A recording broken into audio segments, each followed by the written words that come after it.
এ নাও তোমার পার্সেল। কত টাকা দিতে হবে তোমার? 600 টাকা দাও। দাঁড়াও বাড়িতে এনে দিচ্ছি। এই অনামিকা, এই কিরারে ওই ছেলেটা? ও মা, এ তো অনলাইন ডেলিভারি বয়, জুতো অর্ডার দিলাম না, সেটা দিতে আইছে। জুতো তো তুই বাজারেতেও কিনতে পারতিস, আমার তো দেখি মনে হচ্ছে তোর বয়ফ্রেন্ড। এই ছোড়া, এই কিরারে তুই? আরে কাকিমা তুমি এত খেপে যাচ্ছ কেন? আমি তো online delivery boy. Delivery boy তুই? আমার পাগল সাজাচ্ছিস? তোর চড়াই গাল লাল করে ছেড়ে দেবো একদম। আরে টাকা তুমি আমার পরে দিন, তোমার মা পুরো পাগল হয়ে গেছে, তুমি আমার সাইড দাও, তুমি সর যাও। চলে এসেছিস অনামিকা পরীক্ষা দিয়ে? হ্যাঁ মা।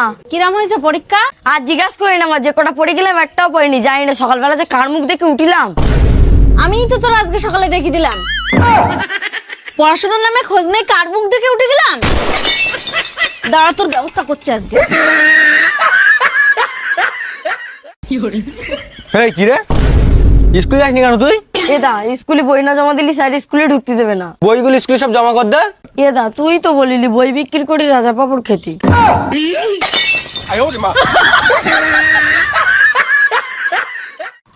দাদা একটা লিপস্টিক দেখাও তো। ঠিক আছে দিচ্ছি।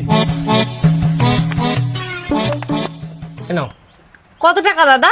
17 টাকা। দাদা আমি 70 টাকা দিতে পারবো না, আমি 50 টাকা দেবো। বৌদি তুমি শুনতে ভুল করেছো, আমি 70 টাকা বলিনি, আমি 17 টাকা বলেছি। কি 17 টাকা? তাহলে আমি 12 টাকা দেবো। ও দা দিবা হাই কিনা তাই বলো না, হলো চলে যাচ্ছি।